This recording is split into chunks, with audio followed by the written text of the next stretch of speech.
Houston A. The home field is supposed to be an advantage in sports. Players sleep in their own beds. They keep their normal routines. Umpires might be friendlier. Whatever quirks exist on the playing field are familiar. The fans cheer you, not your opponent. The 2019 World Series, however, has flipped the concept of home field advantage entirely on its head. The road team has won all 6 games so far, the latest on Tuesday with the Washington Nationals' 7-2 win over the Houston Astros that forced a winner-takes-all Game 7 late Wednesday night.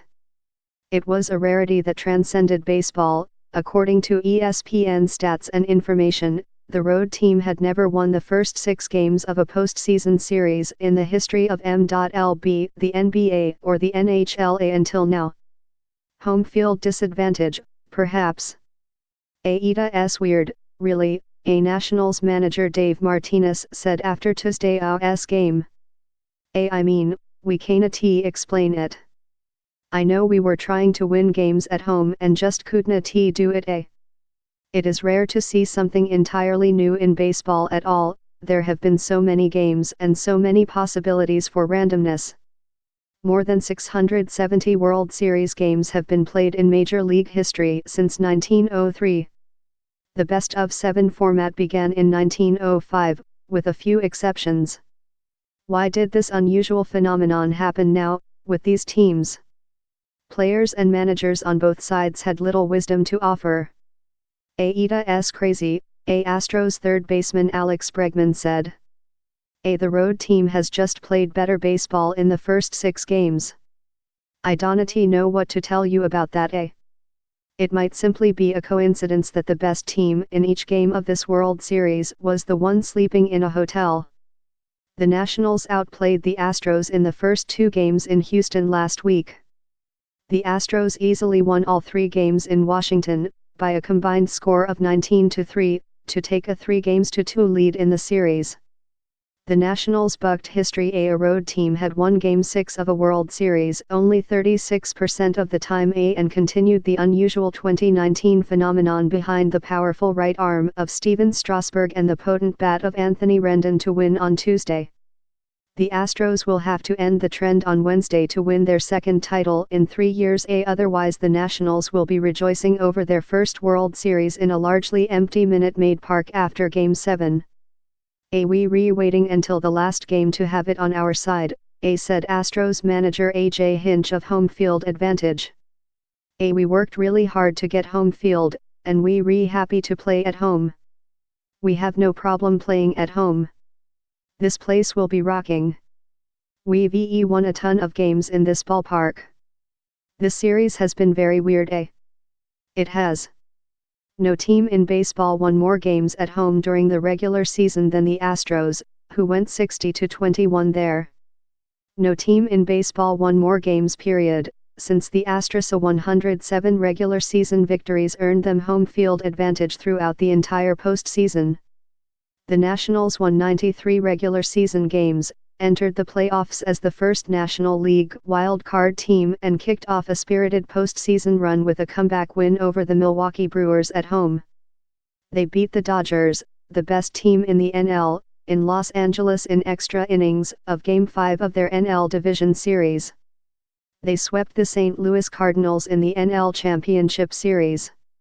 Even though the Nationals had to travel to Houston to start the World Series on October 22, they were well rested compared to the Astros. The NLCS ended on October 15 while the ALCS ended on October 19 because the Yankees pushed the Astros to 6 games. Still, the Astros finished that series at home, so they did not have the burden of travel between series. Another factor may be that both teams are laden with veterans, as the Nationals had the oldest regular season roster in the major leagues this year by average age, and the Astros were third.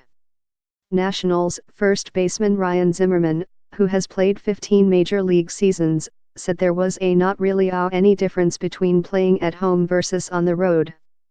If you play for a while and been in the league for a while, playing on the road doesn't really bother you, he said. The effects of home field advantage might be more tempered in baseball's postseason compared to other sports. Entering this year, home teams have won 55% of the time in the World Series, about the same rate as during the regular season. The World Series title, though, has been won by the team with home field advantage only 49% of the time, according to MLB. Playing at home may cause more intense pressure for some players. Games 3 through 5 this year, for example, were the first World Series games in Washington since 1933, and nearly 44,000 fans stuffed Nationals Park for each of them, perhaps driving home the burden of history for Washington players. The result was 3 National losses. Maybe we were pressing a little bit and trying to blow the roof off this place, Nationals closer Sean Doolittle said after Game 5. There is a large caveat in addressing any potential home field advantage in the World Series. It has been inconsistently determined throughout history. In the early years of the World Series, it was picked randomly or by coin flip. With the adoption of the current 2-3-2 format in 1924, with some exceptions, home field advantage generally alternated between leagues each year until 2003. After the 2002 All-Star Game ended in a tie, Bud Selig, the commissioner at the time, tried to add more significance to the midseason exhibition game by giving the winning league home field advantage during the World Series. That practice ended with the 2017 season, and the team with the best regular season record has earned the right to home field advantage in the postseason since. That year, the Dodgers won it, and they hosted Game 7 of the World Series in Los Angeles against, you guessed it, the Astros. The Astros won that contest, 5-1. This time, the Astros host Game 7, but Houston second baseman Jose Altuve insisted there was no added pressure to playing Game 7 at home given the rare trend developing this World Series. Anything can happen, he said.